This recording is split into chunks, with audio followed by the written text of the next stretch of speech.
पहला प्रश्न है हमारा आज का। 15 अगस्त 2026 को भारत अपना कौन सा स्वतंत्रता दिवस मना रहा है? तो इस साल हमारा ये कौन सा स्वतंत्रता दिवस है? आंसर हो जाएगा 80 नंबर का। ठीक है, ए ऑप्शन करेक्ट है, हमारा 80th एडिशन है। 15 अगस्त 2026 को भारत अपना 80वां स्वतंत्रता दिवस मना रहा है। इस दिन देश को ब्रिटिश शासन से आजाद हुए 79 वर्ष पूरे हो गए। भारत 15 अगस्त 1947 को आजाद हुआ था। उस हिसाब से 15 अगस्त 2026 को भारत की आजादी के 79 वर्ष पूरे हो रहे हैं। इस साल के लिए हमारी थीम क्या है? वंदे मातरम के 150 वर्ष और विकसित भारत @2047 के लिए युवा शक्ति। ऐतिहासिक बदलाव देखेंगे तो इस बार इतिहास में पहली बार लाल किले की प्राचीर से राष्ट्रीय गीत वंदे मातरम का पूरा गायन आधिकारिक रूप से किया जा रहा है। ठीक है, तो आंसर यहाँ पर हो जाएगा ए ऑप्शन 80th। कमेंट में जरा बताइएगा कि यूएस के कौन से 2 स्टेट्स हैं जिन्होंने अभी रिसेंटली इंडिया डे रिकॉग्नाइज किया है 15 अगस्त को। ठीक है, कमेंट में इसका आंसर आपको लिखना है। बेसिकली 4 ऐसे स्टेट हैं यूएस के, और पहला मैं आपको बता दे रही हूँ न्यूयॉर्क है, दूसरा यहाँ पर है न्यू जर्सी। 2 के नाम आप कमेंट में बताएंगे। ठीक है, ये हम ऑलरेडी पहले पढ़ चुके हैं, ये आपके लिए होमवर्क है इसलिए। ये स्वतंत्रता दिवस का थोड़ा सा स्टैटिक जीके देख लेते हैं। ब्रिटिश संसद के किस अधिनियम द्वारा भारत को स्वतंत्रता मिली थी? तो भारतीय स्वतंत्रता अधिनियम 1947 के तहत।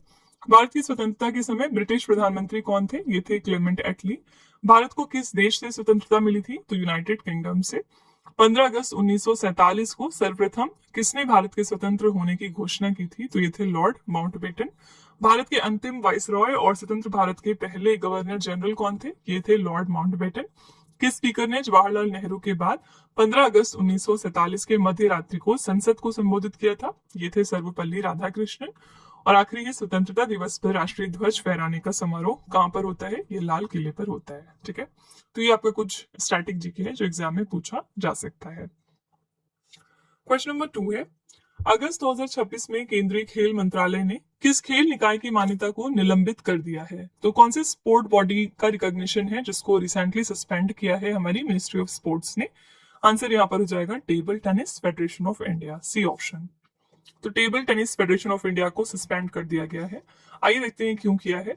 केंद्रीय युवा मामले एवं खेल मंत्रालय ने 12 अगस्त 2026 को table tennis federation of India की मान्यता को तत्काल प्रभाव से निलंबित कर दिया। कारण क्या था? Table tennis federation of India पर प्रशासनिक कमियों, तय समय पर चुनाव करने में विफलता, प्रबंधन संबंधी विवादों और संचालन से जुड़े मुद्दों के कारण ये कार्रवाई की गई है। बात करेंगे table tennis federation of India की, तो ये बॉडी भारत में टेबल टेनिस की राष्ट्रीय शासी निकाय है। इसकी स्थापना हुई थी 1926 में और इसकी अध्यक्ष है मेघना अहलावत। ठीक है, तो ये बॉडी रिसेंटली सस्पेंड हो गई है, ये फैक्ट याद रखिएगा, बहुत ही इंपॉर्टेंट है। ठीक है, स्पोर्ट के रिगार्डिंग आपको एक नाम बिल्कुल नहीं भूलना है, इनका नाम है अस्मिता डे। ये किस वजह से न्यूज में आ गई थी? पहली बात तो ये किस गेम से रिलेटेड है? तो ये जूडोका है। ठीक है, जूडो से रिलेटेड है। और अभी जो रिसेंटली कॉमनवेल्थ गेम्स 2026 कंक्लूड हुए हैं उसमें इन्होंने एक नया इतिहास रचा था। इन्होंने इंडिया के लिए पहला गोल्ड मेडल जीत लिया था कॉमनवेल्थ गेम्स में जूडो की कैटेगरी में। ठीक है, तो इनका नाम बिल्कुल नहीं भूलिएगा, अस्मिता डे। और ये कौन से राज्य की रहने वाली हैं? ये त्रिपुरा राज्य को बिलोंग करती हैं। कॉमनवेल्थ गेम्स की बात करेंगे तो इस साल ये कहां पर हुए हैं? स्कॉटलैंड के ग्लासगो शहर में। और हर 4 साल पर ये रिपीट होते हैं। 2022 में हुए थे इंग्लैंड के बिर्मिंघम में, और अब कब होंगे? 2030 में होंगे। कहां पर होंगे? इंडिया के अंदर अहमदाबाद में। ठीक है, क्वेश्चन नंबर 3 है, प्रधानमंत्री गरीब कल्याण अन्न योजना के अंतर्गत programmable central bank digital currency को पूर्ण रूप से लागू करने वाला भारत का पहला केंद्र शासित प्रदेश कौन सा बन गया है? तो पहला केंद्र शासित प्रदेश इन्होंने पूरे तरीके से इंप्लीमेंट कर दिया है इस करेंसी को अंडर द प्रधानमंत्री गरीब कल्याण अन्न योजना। ये कौन सा है? ये है चंडीगढ़ और दादरा एवं Nagar Haveli. D option correct हो जाएगा। तो चंडीगढ़ और दादरा एवं नागर हवेली भारत के पहले केंद्र शासित प्रदेश बन गए जिन्हें प्रधानमंत्री गरीब कल्याण अन्न योजना के अंतर्गत खाद्य सब्सिडी के प्रत्यक्ष लाभ हस्तांतरण के लिए प्रोग्रामेबल डिजिटल रूपी टोकन को लागू किया गया। और इसके तहत लाभार्थियों को पारंपरिक बैंक खातों के बजाय उनके सीबीडीसी डिजिटल वॉलेट में सीधे प्रोग्रामेबल डिजिटल रुपया टोकन प्राप्त होगा। ये सब्सिडी राशि पूरी तरह पर्पस बाउंड होगी, जिसका उपयोग लाभार्थी केवल सूचीबद्ध व्यापारियों से गेहूं और चावल जैसे खाद्य अनाज खरीदने के लिए ही कर सकेंगे। इस मॉडल का मुख्य उद्देश्य क्या है? सार्वजनिक धन के वितरण में पारदर्शिता लाना, वित्तीय समावेशन को बढ़ावा देना और सब्सिडी की हेराफेरी या रिसाव को रोकना। ठीक है, तो आंसर यहाँ पर हो जाएगा डी ऑप्शन, चंडीगढ़ और दादरा एवं नागर हवेली। अभी हमने कुछ दिनों पहले पढ़ा था कि पूरे दुनिया की पहली कैशलेस कंट्री कौन सी बन गई, जहां पर अब सारे के सारे लेन देन जो है वो कैश के फॉर्म में नहीं होते बल्कि ऑनलाइन या डिजिटल फॉर्म में होते हैं। ये कंट्री है स्वीडन। ठीक है, यहाँ पर 99% तक के जो ट्रांजेक्शन हैं वो सबके सब ऑनलाइन अब होने लग गए हैं। तो दुनिया की पहली कैशलेस कंट्री बन गई है स्वीडन, याद रखिएगा। क्वेश्चन नंबर 4 है, नाइजीरिया के लागोस में आयोजित राष्ट्रमंडल तलवारबाजी चैंपियनशिप 2026 में किस देश ने ओवरऑल चैंपियन का खिताब जीत लिया है? तो ओवरऑल चैंपियन टाइटल यहाँ पर जीत लिया है भारत ने। बी ऑप्शन करेक्ट है। याद रखिएगा ये चैंपियनशिप नाइजीरिया में ऑर्गेनाइज हुई थी। नाइजीरिया के लागोस में आयोजित राष्ट्रमंडल तलवारबाजी चैंपियनशिप 2026 में भारत ने पहली बार ओवरऑल चैंपियन का खिताब और प्रतिष्ठित विल्किंसन स्वॉर्ड ट्रॉफी अपने नाम की है। भारत ने अंडर 23 और सीनियर वर्ग में कुल 35 पदक जीते हैं। इसमें से 13 स्वर्ण है, 8 रजत है और 14 कांस्य पदक शामिल हैं। इस शानदार प्रदर्शन के दम पर भारत मेडल टैली में शीर्ष स्थान पर रहा और प्रतिष्ठित विल्किंसन स्वॉर्ड ट्रॉफी अपने नाम की इसी के साथ। ठीक है, तो यहाँ पर आंसर है बी ऑप्शन, भारत। नाइजीरिया की बात करेंगे तो ये कहाँ पर है? ये अफ्रीकन कॉन्टिनेंट में लोकेटेड है। ठीक है, वेस्ट अफ्रीका में लोकेटेड है ये देश। और यहाँ की कैपिटल क्या है? कैपिटल है यहाँ पर अबूजा। ओके, क्वेश्चन नंबर 5 है, अगस्त 2026 में भारतीय रेलवे ने उत्तर पूर्वी रेलवे के किस डिवीजन के 660 किलोमीटर रूट पर स्वदेशी कवच 4.0 प्रणाली लगाने की मंजूरी दे दी है? तो ये जो कवच 4.0 प्रणाली है ये लग रही है इज्जत नगर डिवीजन पर, नॉर्थ ईस्टर्न रेलवे में। ठीक है, तो भारतीय रेलवे ने अगस्त 2026 में उत्तर पूर्वी रेलवे के इज्जतनगर डिवीजन के 660 किलोमीटर रूट पर स्वदेशी कवच 4.0 प्रणाली लगाने की मंजूरी दे दी। और इस परियोजना की अनुमानित लागत कितनी है? लगभग 295 करोड़ रुपए। इस मंजूरी से पहले भारतीय रेलवे ने दिल्ली मुंबई और दिल्ली टू हावड़ा के उच्च घनत्व वाले गलियारों सहित 1452 किलोमीटर मार्ग पर कवच संस्करण 4.0 को चालू कर दिया था। क्या है ये कवच प्रणाली? ये भारत की स्वदेशी स्वचालित ट्रेन सुरक्षा प्रणाली है जो ट्रेनों की आमने सामने की टक्कर और सिग्नल ओवरशूट जैसी दुर्घटनाओं को रोकने में काफी मदद करती है। ठीक है, आंसर यहाँ पर हो जाएगा डी ऑप्शन, इज्जतनगर डिवीजन। हमारा सबसे नया रेलवे जोन कौन सा है? ये है हमारा साउथ कोस्ट रेलवे जोन। अभी रिसेंटली ये स्टार्ट हुआ था इम्प्लीमेंट होना और ये हमारा 18th नंबर का रेलवे जोन है, याद रखिएगा। ठीक है, क्वेश्चन नंबर 6 है, अगस्त 2026 में केंद्रीय गृह मंत्री अमित शाह ने गांधीनगर लोकसभा क्षेत्र में पुस्तकालयों को एकीकृत करने के लिए किस एप्लीकेशन को यहाँ पर लॉन्च किया है? तो यहाँ पर लॉन्च हो गया है ग्रामीण ज्ञान सेतु एप्लीकेशन। ए ऑप्शन करेक्ट है। अगस्त 2026 में केंद्रीय गृह एवं सहकारिता मंत्री अमित शाह ने गांधीनगर लोकसभा क्षेत्र में पुस्तकालयों को एकीकृत करने के लिए ग्रामीण ज्ञान सेतु ऐप लॉन्च कर दिया है। इस ऐप का शुभारंभ 12 अगस्त 2026 को वीडियो कॉन्फ्रेंसिंग के माध्यम से किया गया। इसे पद्मश्री एस.आर. रंगनाथन की जयंती के अवसर पर लॉन्च किया गया, जिसे राष्ट्रीय पुस्तकालय दिवस के रूप में मनाया जाता है। उद्देश्य क्या है? इस डिजिटल नेटवर्क का मुख्य उद्देश्य है ग्रामीण क्षेत्रों के बच्चों और युवाओं में पढ़ने की संस्कृति को बढ़ावा देना और उन्हें प्रतियोगी परीक्षाओं की तैयारी के लिए बेहतर संसाधन उपलब्ध कराना। ठीक है, तो यहाँ पर आंसर है ए ऑप्शन, ग्रामीण ज्ञान सेतु एप्लीकेशन। ठीक है, क्वेश्चन नंबर 7 है, अगस्त 2026 में केंद्रीय वस्त्र मंत्री गिरिराज सिंह ने भारतीय हथकरघा प्रौद्योगिकी संस्थानों के पहले राष्ट्रीय सम्मेलन IIHT सूत्रा 2026 का उद्घाटन कहां पर कर दिया है? ये पहली कॉन्फ्रेंस थी on Indian institute of handloom technology और ये ऑर्गेनाइज हुई है नई दिल्ली में। सी ऑप्शन करेक्ट है। केंद्रीय वस्त्र मंत्री गिरिराज सिंह ने भारतीय हथकरघा प्रौद्योगिकी संस्थानों के पहले राष्ट्रीय सम्मेलन IIHT सूत्रा 2026 का उद्घाटन नई दिल्ली के डॉक्टर अंबेडकर अंतर्राष्ट्रीय केंद्र में कर दिया है। इसका आयोजन वस्त्र मंत्रालय के विकास आयुक्त हथकरघा कार्यालय द्वारा किया गया। थीम क्या थी? IHTs भारतीय हथकरघा क्षेत्र को भविष्य के लिए तैयार करने हेतु नवाचार, डिजाइन और स्थिरता को बढ़ावा देना। उद्देश्य क्या था इसका? इसका उद्देश्य है भारतीय हथकरघा प्रौद्योगिकी संस्थानों को तकनीकी शिक्षा, अनुसंधान, नवाचार और उद्योग सहयोग के उत्कृष्ट केंद्रों के रूप में फिर से स्थापित करना। ठीक है, तो यहाँ पर करेक्ट आंसर था सी ऑप्शन, नई दिल्ली। नई दिल्ली में अभी रिसेंटली एक और इवेंट का इनॉग्रेशन हुआ है और ये है हैंडलूम हाट। ठीक है, अभी बस ये 1-2 दिन पुराना ही करंट अफेयर्स है, इसके बारे में आप डिटेलिंग पढ़ सकते हैं। क्वेश्चन नंबर 8 है, अगस्त 2026 में महासागर और ध्रुवीय विज्ञान एवं प्रौद्योगिकी पर 8वें ब्रिक्स कार्य समूह की 3 दिवसीय बैठक कहां पर आयोजित की गई? ये 8th एडिशन था BRICS working group on ocean and polar science and technology का, जो रिसेंटली हुआ है गोवा में। डी ऑप्शन करेक्ट है। अगस्त 2026 में महासागर और ध्रुवीय विज्ञान एवं प्रौद्योगिकी पर 8वें ब्रिक्स कार्य समूह की 3 दिवसीय बैठक गोवा में 12 से लेकर 14 अगस्त 2026 तक आयोजित की गई। इसकी मेजबानी पृथ्वी विज्ञान मंत्रालय के अधीन राष्ट्रीय ध्रुवीय और महासागर अनुसंधान केंद्र ने की है। वर्ष 2026 के लिए वर्किंग ग्रुप के अध्यक्ष और एनसीपीओआर के निदेशक डॉक्टर थम्बन मेलोथ ने इस बैठक की अध्यक्षता की है। और इसमें शामिल देश देखेंगे तो भारत सहित ब्राजील, रूस, चीन, दक्षिण अफ्रीका, मिस्र, संयुक्त अरब अमीरात और इंडोनेशिया के वैज्ञानिकों व अधिकारियों ने इसमें भाग लिया है। ठीक है, तो यहाँ पर आंसर था बी ऑप्शन गोवा। मैंने आपको कई बार कहा है, ब्रिक्स के अंडर में जो भी मीटिंग्स हो रही हैं आपको उसका एक सेपरेट नोट जरूर बना लेना चाहिए, क्योंकि यहाँ से 1 नंबर का सवाल जरूर जरूर पूछा जाएगा। रीजन क्या है? क्योंकि इस साल ब्रिक्स की प्रेसिडेंसी इंडिया के पास है। ठीक है, तो जो भी अब इवेंट्स हो रहे हैं ब्रिक्स में वो सब इंडिया के अंदर ही हो रहे हैं, राइट। और यहाँ पर याद रखिएगा कि ओरिजिनली ब्रिक्स को 4 कंट्रीज ने मिलकर बनाया था, ब्राजील, रशिया, इंडिया और चाइना ने। बाद में साउथ अफ्रीका ने 2010 में इसको ज्वाइन किया, देन ये ब्रिक्स बन गया। लेकिन अगर प्रेजेंट में बात करेंगे ना तो इसमें 11 मेंबर कंट्रीज आती हैं।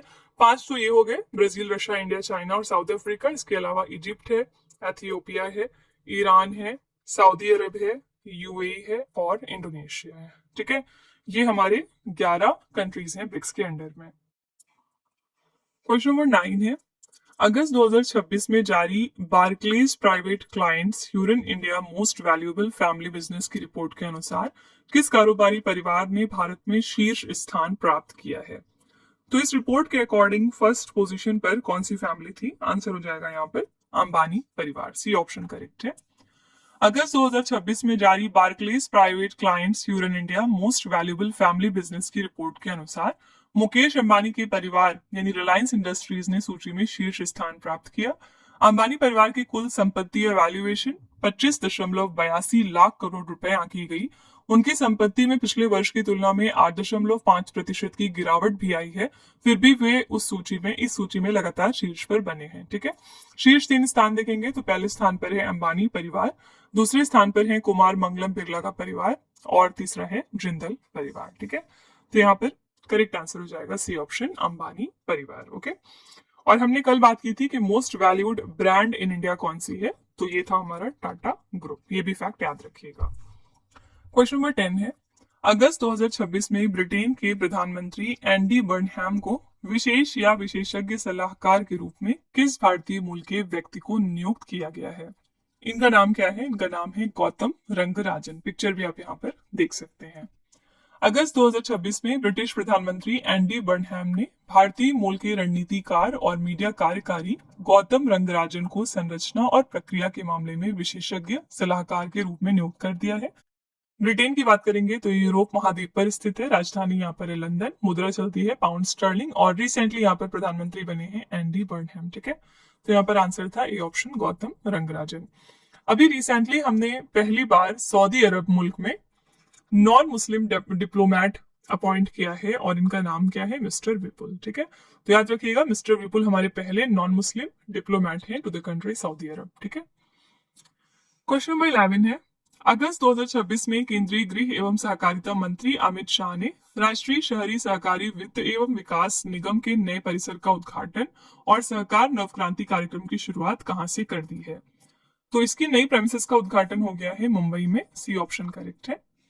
अगस्त 2026 में केंद्रीय गृह एवं सहकारिता मंत्री अमित शाह ने राष्ट्रीय शहरी सहकारी वित्त एवं विकास निगम के नए कार्यालय परिसर का उद्घाटन और सहकार नवक्रांति कार्यक्रम की शुरुआत महाराष्ट्र के मुंबई में की है। इस पहल का मुख्य उद्देश्य क्या है? शहरी सहकारी बैंकों को आधुनिक तकनीक से लैस करना, उनके लिए साइबर सुरक्षा को मजबूत बनाना और बैंकिंग क्षेत्र का डिजिटलीकरण करना। ठीक है, तो यहाँ पर करेक्ट आंसर था सी ऑप्शन मुंबई। नेक्स्ट है विभाजन विभीषिका स्मृति दिवस 2026 कब मनाया गया? पार्टीशन हॉरर्स रिमेम्बरेंस डे, ये हर साल हम 14 अगस्त को ऑब्जर्व करते हैं। भारत में प्रतिवर्ष 14 अगस्त को विभाजन विभीषिका स्मृति दिवस मनाया जाता है। प्रधानमंत्री मोदी जी ने वर्ष 2021 में हर साल 14 अगस्त को इस दिवस के रूप में मनाने की घोषणा की थी।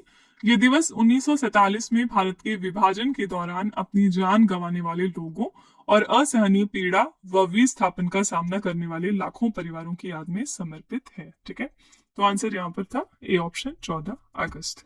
13 अगस्त को हम एक इंपॉर्टेंट डे कौन सा मनाते हैं? इस दिन होता है हमारा वर्ल्ड लेवल पर ऑर्गन डोनेशन डे। हम इस दिन बात करते हैं कि ऑर्गन डोनेशन क्यों जरूरी होता है और इससे कितने लोगों की जिंदगियां बच जाती हैं। ठीक है, क्वेश्चन नंबर 13 है, अगस्त 2026 में किस रक्षा सार्वजनिक क्षेत्र के उपक्रम ने आम नागरिकों के लिए स्वदेशी गरुड़ नामक हाई रेजोल्यूशन दूरबीन लॉन्च की है? ये रिसेंटली लॉन्च कर दी है इंडियन ऑप्टेल लिमिटेड ने। बी ऑप्शन करेक्ट है। अगस्त 2026 में रक्षा सार्वजनिक क्षेत्र के उपक्रम इंडिया ऑप्टेल लिमिटेड ने नई दिल्ली में आम नागरिकों और असैन्य बाजार के लिए स्वदेशी गरुड़ हाई रेजोल्यूशन दूरबीन लॉन्च की है। इस दूरबीन का विकास और निर्माण इंडिया ऑप्टेल लिमिटेड की इकाई ऑर्डिनेंस फैक्ट्री देहरादून द्वारा पूरी तरह स्वदेशी तकनीक से किया गया। इसमें 8 टाइम्स आवर्धन क्षमता और 7.6 डिग्री का विस्तृत दृश्य क्षेत्र दिया गया, जो दूर की वस्तुओं को साफ देखने में मदद करता है। ठीक है, तो यहाँ पर आंसर हो जाएगा B option India Optel limited. याद रखिएगा, गरुड़ नाम की हमारी एक एक्सरसाइज भी होती है जो हम कौन से देश के साथ करते हैं, तो ये हम फ्रांस के साथ में करते हैं। नेक्स्ट है, अगस्त 2026 में आयुष मंत्रालय और स्वास्थ्य एवं परिवार कल्याण मंत्रालय ने किस पहल को लागू करने और बढ़ावा देने के लिए समझौता ज्ञापन पर हस्ताक्षर कर लिए हैं? तो यहाँ पर एक मेमोरेंडम ऑफ अंडरस्टैंडिंग साइन हुआ है to implement and promote one herb one standard. B option correct है। अगस्त 2026 में आयुष मंत्रालय और स्वास्थ्य एवं परिवार कल्याण मंत्रालय ने वन हर्ब वन स्टैंडर्ड पहल को लागू करने और बढ़ावा देने के लिए समझौता ज्ञापन पर हस्ताक्षर कर लिए। मुख्य उद्देश्य क्या था? भारत की पारंपरिक चिकित्सा प्रणालियों जैसे कि आयुर्वेद, सिद्धा, सेवा, रिक्पा, यूनानी और होम्योपैथी में उपयोग किए जाने वाले औषधीय पौधों के लिए वैज्ञानिक और समान गुणवत्ता मानक को विकसित करना। ठीक है, तो यहाँ पर आंसर था B option one herb one standard. Okay, यहाँ पर 2 मिनिस्ट्रीज की हमने बात करी है। Ministry of health and family welfare में हमारे मिनिस्टर कौन है? जेपी नड्डा। कमेंट में आपको बताना है कि हमारे आयुष मिनिस्टर कौन है। ठीक है, क्वेश्चन नंबर 15 है, अगस्त 2026 में SN Bose national centre for basic sciences और अशोक यूनिवर्सिटी के शोधकर्ताओं ने कैंसर को पुनर्जीवित करने वाली कोशिकाओं का पता लगाने के लिए किस एआई आधारित फ्रेमवर्क को विकसित कर लिया है? तो यहाँ पर डेवलप हो गया है एक्सेंड। ठीक है, डी ऑप्शन करेक्ट है।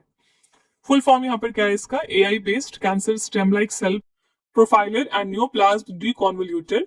अगस्त 2026 में SN Bose national centre for basic sciences और अशोका यूनिवर्सिटी के शोधकर्ताओं ने ट्यूमर को पुनर्जीवित करने वाली छिपी हुई कैंसर स्टेम कोशिकाओं का पता लगाने के लिए एसेंड नामक एआई आधारित फ्रेमवर्क विकसित किया है।